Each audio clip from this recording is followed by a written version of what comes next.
Welcome to law minds. तो आज हम इस वीडियो में डिस्कस करने वाले हैं कि प्ली बार्गेनिंग होता क्या है। आई नो आप सबके मन में बहुत सारे कन्फ्यूजन्स होंगे, डाउट्स होंगे प्ली बार्गेनिंग को लेकर के। तो आज मैं इस वीडियो के थ्रू कोशिश करूंगी कि मैं आपके सारे डाउट्स, सारे कन्फ्यूजन्स क्लियर कर सकूं। तो without any further ado let's get started with plea bargaining. तो प्ली बार्गेनिंग होता क्या है, आपको एक जो सबसे इम्पॉर्टेंट टर्म है जो प्ली बार्गेनिंग के रिगार्डिंग ध्यान में रखनी है वो है नेगोशिएशन। तो plea bargaining is a kind of negotiation between the accused and the prosecution, जिसके अंदर क्या हो रहा है, आप बार्गेन टर्म से समझिए। बार्गेन मतलब कि आप क्या करते हैं, हम जब शॉपकीपर के साथ बार्गेनिंग करते हैं तो हम उसको बोलते हैं कि कुछ पैसे कम करो, ठीक है। लेकिन इसके अंदर क्या हो रहा है कि इसमें जो मतलब कुछ चार्जेस हैं वो वेव ऑफ हो जाएंगे, किसके, अक्यूज्ड के। तो इसके अंदर प्रोसिक्यूशन और अक्यूज साथ में बैठते हैं और वो साथ में बैठ के नेगोशिएशन करते हैं, जिसके अंदर अक्यूज क्या करता है, वो प्लीड करता है अपने आप को गिल्टी, और इसके बदले में प्रोसिक्यूशन क्या करता है, वो उसके कुछ चार्जेस हैं वो वेव ऑफ कर लेता है, ठीक है। प्ली बार्गेन्स जो है वो इजीली रिकॉग्नाइज नहीं हो सकते हैं। नेगोशिएशन जो रिजल्ट करता है एक फॉर्मल एग्रीमेंट से, उसको क्या बोलते हैं हम, एक्सप्लिसिट प्ली बार्गेन्स। क्या बोला जाता है उसको, एक्सप्लिसिट प्ली बार्गेन्स। तो अब आप यहाँ स्क्रीन पर देख सकते हैं कि प्ली बार्गेनिंग क्या होता है, उसकी डेफिनेशन मेंशन्ड है। Plea bargaining is a process in which the defendant pleads himself guilty and in return the prosecution leaves the charges. तो अब आपके मन में एक भी क्वेश्चन आएगा कि यार ये तो बहुत आसान है, फिर किसी ने कोई भी क्राइम किया, आराम से बैठो, प्ली बार्गेनिंग करो और फिर छूट जाओ। तो हर क्राइम के लिए प्ली बार्गेनिंग अवेलेबल होता है? तो इसका आंसर है नहीं। क्यों? देखिए, सपोज आप एक काम कीजिए, एक एग्जाम्पल लेते हैं जिसका हम हर वीडियो में जिक्र करते हैं, वो है हमारे मिस्टर एक्स। तो मिस्टर एक्स ने एक कमिट करा है मर्डर, ठीक है। तो स्टेट ने या जो नेक्स्ट टू द किन है उन्होंने मिस्टर एक्स पे क्या कर दिया है, केस जो है वो फाइल कर दिया है। इसके अंदर क्या मिस्टर एक्स आसानी से वो प्ली बार्गेनिंग करके छूट सकते हैं? तो इसका जवाब है नहीं। क्यों? क्योंकि जो आपका क्या होता है, मर्डर होता है, कल्पेबल होमिसाइड होता है, उसका क्या पनिशमेंट होता है, उसका पनिशमेंट होता है डेथ पेनल्टी और लाइफ इम्प्रिजनमेंट। तो जिन ऑफेंसेस के लिए आईपीसी के अंदर पनिशमेंट डेथ पेनल्टी और लाइफ इम्प्रिजनमेंट से जो पनिशेबल है, ऐसे हीनस क्राइम के लिए प्ली बार्गेनिंग जो है वो अवेलेबल नहीं होता है। आप सबको पता है कि है ना, मर्डर जो है, कल्पेबल होमिसाइड है, ये हाईएस्ट डिग्री ऑफ ऑफेंस है जो कमिट होता है एक ह्यूमन बीइंग के अगेंस्ट, राइट। इसलिए ऐसे क्राइम्स के लिए प्ली बार्गेनिंग अवेलेबल नहीं होता है। तो अब हम बात करते हैं प्ली बार्गेनिंग की हिस्ट्री क्या है। आपको पता है इंडिया में पहले जूरी सिस्टम था और लीगल रिप्रेजेंटेशन पीपल को अलाउड नहीं था, that people can not legally represent themselves in the courts. But in 1960 when people were allowed to represent themselves in the courts, so there is a history, we can trace back the history of plea bargaining from that period, right. तो plea bargaining का जो concept है वो America से आता है। It was used in 19th century. Judges used it. Like it can be simply understand by us कि judges क्या करते थे, they used to say to the accused that if he what he does if he just है ना क्या कर लेगा, वो अपना गुनाह कबूल कर लेगा। I am not getting the correct word for कबूल, सो नेवरथलेस लेट्स गो अहेड। तो अगर वो अपना गुनाह कबूल कर लेगा, अपने गुनाह का कन्फेशन दे देगा, तो वो क्या करेगा, जज क्या करेंगे, जज उनकी पनिशमेंट को वेव ऑफ कर देंगे। जो indigenous concept of Indian legal system था, लाइक जब the initial system of Indian legal system, plea bargaining was not a part of that system, but it was included in the recent development in the year 2005 because of the long pending cases. This was recommended by the 154th report of the law commission, है ना, जिसके अंदर जो Indian criminal justice system है, जिसके अंदर plea bargaining को include करने की क्या की गई थी, इनको इंक्लूड करने की बात की गई थी।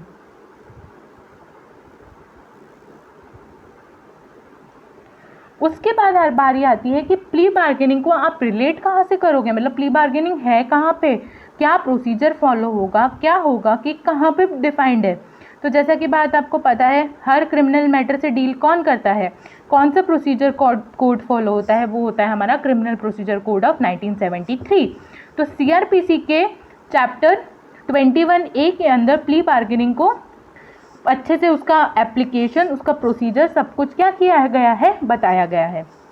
तो सबसे पहले 265A की हम बात करते हैं। I hope that you are all having your CRPC barriers with you, और अगर आपके पास नहीं है तो प्लीज़ आप उसको ऑनलाइन खोल सकते हैं। तो क्या होगा इसके अंदर कि है ना, जो ऑफेंसेस है, ठीक है, जिनका पनिशमेंट डेथ पेनल्टी और इम्प्रिजनमेंट फॉर लाइफ नहीं है और टर्म एक्सीडिंग 7 ईयर्स नहीं है, जो लॉ में प्रोवाइड कर रखा है, उनके लिए क्या हो सकता है, इस प्ली बार्गेनिंग का क्या हो सकता है, पिटीशन फाइल हो सकता है। ठीक है, लेकिन यह पिटीशन फाइल नहीं होगा जब वो ऑफेंस अफेक्ट कर रहा है किसको, socio economic conditions of the country को, और कमिट हुआ है एक विमेन के अगेंस्ट में और एक चाइल्ड के अगेंस्ट में जिसकी एज क्या है, 14 ईयर से कम है। ठीक है, और सेंट्रल गवर्नमेंट, आपको पता है सेंट्रल गवर्नमेंट के पास लॉ एनेक्ट करने की पावर है, तो central government by notification offences determine कर सकती है जो क्या होंगे, जो है ना जो सोशियो इकोनॉमिक कंडीशन को क्या करेंगे, अफेक्ट करेंगे। तो अब हम बात करते हैं कि इसकी प्रोसीजर क्या होगा। तो सबसे पहले जो अक्यूज्ड है उस ऑफेंस का, वो एप्लीकेशन फाइल करेगा प्ली बार्गेनिंग का उस कोर्ट के अंदर जिसके अंदर उसका ऑफेंस का ट्रायल पेंडिंग है। उस ऑफेंस का, मैं आपको वापस से ये वर्ड बोल रही हूँ, ऑफेंस का ट्रायल पेंडिंग है, तो वहाँ पे उस कोर्ट में प्ली बार्गेनिंग का क्या होगा, एप्लीकेशन फाइल होगा। उस एप्लीकेशन को फाइल होने के बाद क्या होगा, उसके अंदर क्या क्या कंटेन होगा, क्योंकि क्या लिखना है वो भी तो पता होना चाहिए ना।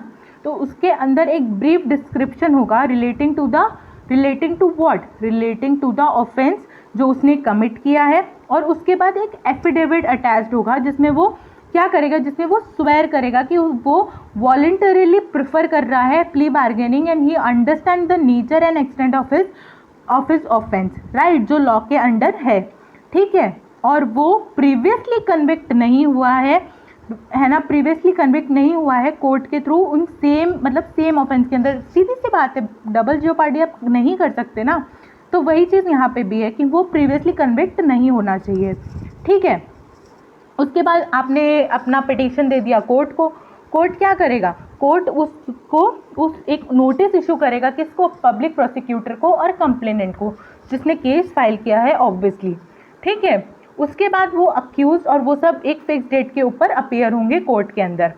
अब आप देखिए कि जब है ना पब्लिक प्रोसिक्यूटर और कंप्लेनेंट उस केस के कोर्ट में अपीयर हो चुके हैं, उसके अंदर जो प्रोसीडिंग्स होंगी, जो भी एग्जामिनेशन होगा, जो भी कुछ होगा, वो इन कैमरा होगा। क्या होगा, इन कैमरा होगा। ठीक है, और अगर वो पार्टी, कोई भी एक पार्टी जो अपने आप को प्रेजेंट नहीं कर सकती है, और है ना कोर्ट इस बात से सेटिस्फाई हो जाता है दैट कि है ना जो एप्लीकेशन फाइल हुई है वो वॉलंटरीली है, तो कोर्ट क्या करेगा, वो टाइम प्रोवाइड करेगा किसको, पब्लिक प्रोसिक्यूटर और कंप्लेनेंट को, कि वो म्यूचुअली क्या कर ले, एक सेटिस्फैक्टरी अपना डिसाइड कर ले। ठीक है, वो क्या कॉम्पनसेशन विक्टिम को देंगे, है ना, क्या हियरिंग का मतलब वो फर्दर हियरिंग का क्या एक्सपेंस उसको देंगे, और ऐसा सब करके वो सारे जो है वो क्या कर सकते हैं, वो फिक्स कर सकते हैं। ठीक है, अगर कोर्ट को ऐसा लगता है कि वो जो एप्लीकेशन है वो इनवॉलंटरी फाइल हुई है अक्यूज के द्वारा, ठीक है, और वो प्रीवियसली कन्विक्टेड है by a court in case in which he had been charged with the same offence, कि उसको किसी और कोर्ट ने उस सेम ऑफेंस के चार्ज से कन्विक्ट कर रखा है, तो वो क्या कर देगा, वो उस एप्लीकेशन को क्लियरली रिजेक्ट कर देगा। ठीक है, उसके बाद वो जो है ना डिस्पोजिशन होगा, 265C में हम पहुंच चुके हैं, उसका जो डिस्पोजिशन होगा वो कैसे होगा। ठीक है, तो पुलिस ने अगर केस इंस्टीट्यूट किया है तो कोर्ट पब्लिक प्रोसिक्यूटर को एक नोटिस इशू करेगा, ठीक है, जिसने वो केस वो करा है, इन्वेस्टिगेट किया है, फिर वो अक्यूज और the victim of the case जो होंगे वो उन मीटिंग में पार्टिसिपेट करेंगे। ठीक है, और वो वॉलंटरीली डिसाइड करेंगे कि उनको क्या कितना कॉम्पनसेशन चाहिए, क्या क्या उनके वो चार्जेस वेव ऑफ करेंगे, या जो भी नेगोशिएशन होगा, bye sitting together in the presence of whom, in the presence of public prosecutor or the investigating officer who have investigated the case। For example the police officer जिसने case investigate किया है वो आपस में बैठ के इस चीज़ को डिसाइड करेंगे। ठीक है,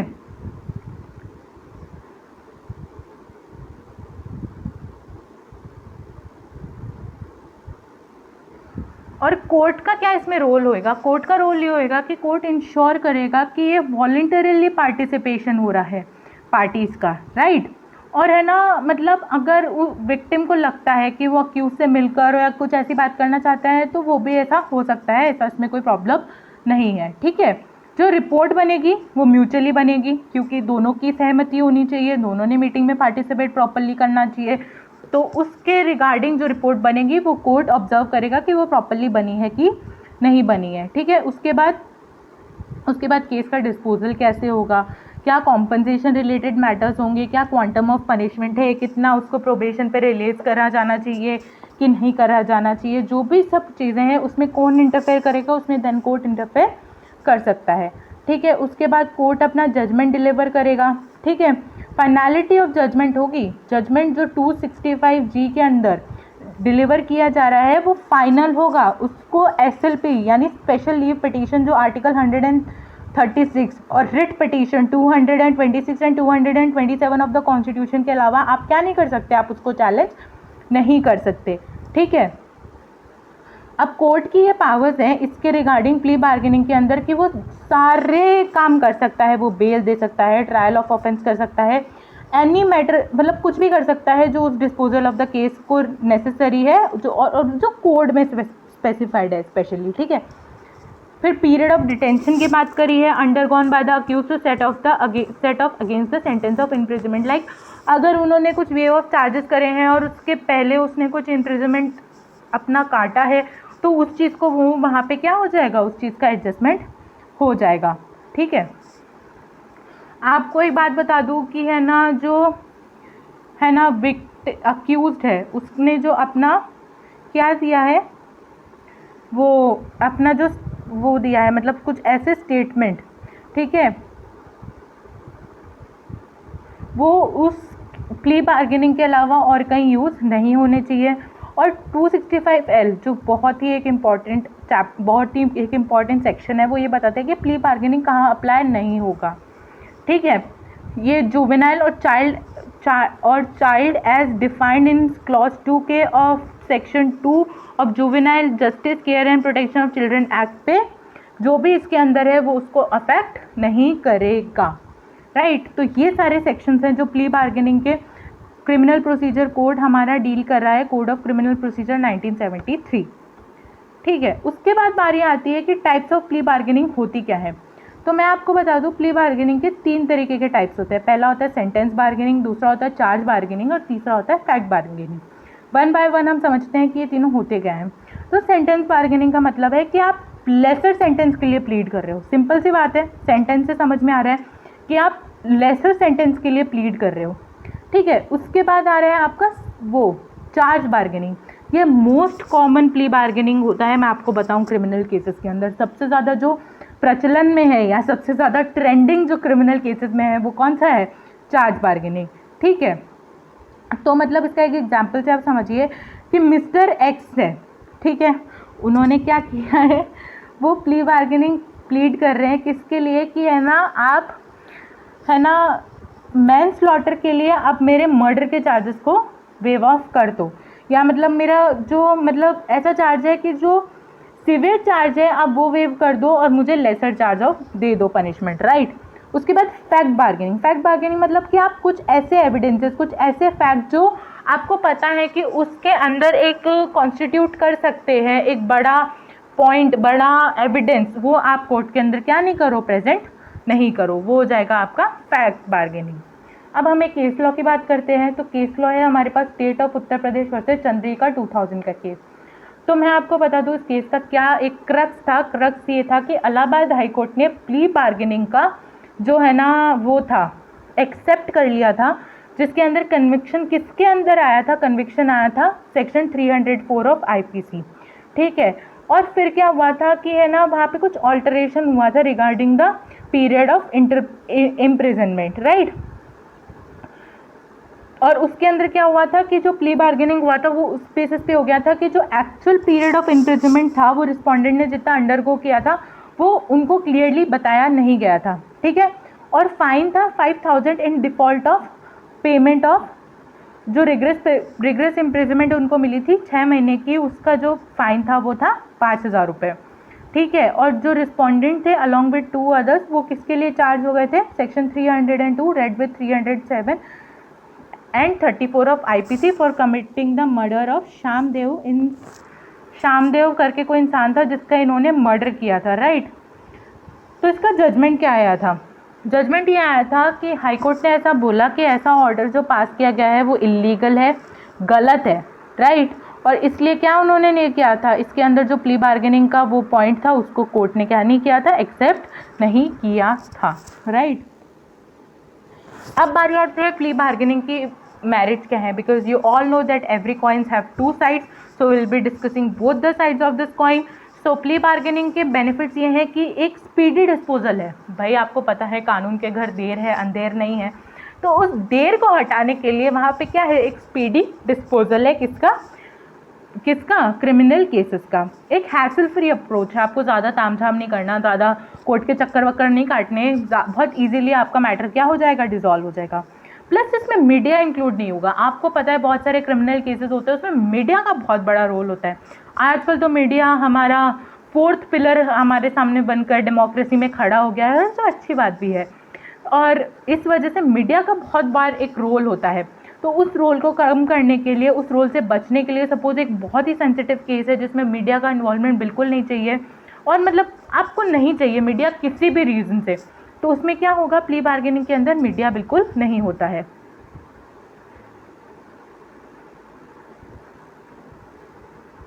ये जो बात है वो है डीमेरिट्स की।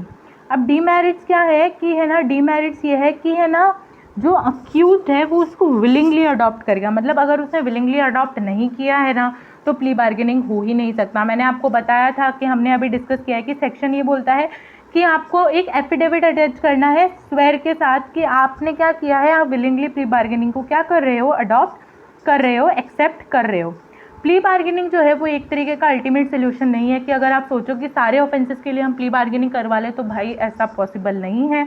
कुछ ऑफेंसेस ऐसे हैं जिनके लिए पनिशमेंट देना बहुत ज़्यादा ज़रूरी है, स्पेशली ये क्रिमिनल है, क्रिमिनल ऑफेंसेस हैं, कुछ इतने हीनस होते हैं कि आपको उनको पढ़ के ऐसा लगेगा कि यार ऐसा नहीं हो सकता है, बट वो हो रहा है, राइट। तो अल्टीमेट सोल्यूशन नहीं है। इन्वॉल्वमेंट ऑफ पुलिस है, आपको पता है जितने ज़्यादा लोग होंगे उतना केस, उतनी चीज़ें कॉम्प्लिकेटेड होती जाएंगी। तो इन्वॉल्वमेंट ऑफ पुलिस होता है, बहुत बार पुलिस अवेलेबल नहीं होती है, बहुत बार ऐसे सब कारण होते हैं जिस वजह से ये एक डिमेरिट बन चुका है।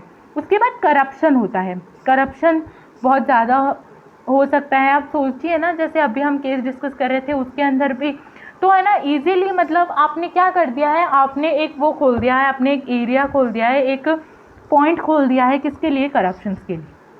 ये आप ध्यान रखिएगा, स्क्रीन पे गलत मेंशन्ड है, ये डीमेरिट्स है। क्या है, demerits. Thank you for watching this video. I hope that you like this video, and if you really do then please do like, share and subscribe Law Minds. Thank you so much. मिलते हैं फिर से एक नई video के साथ।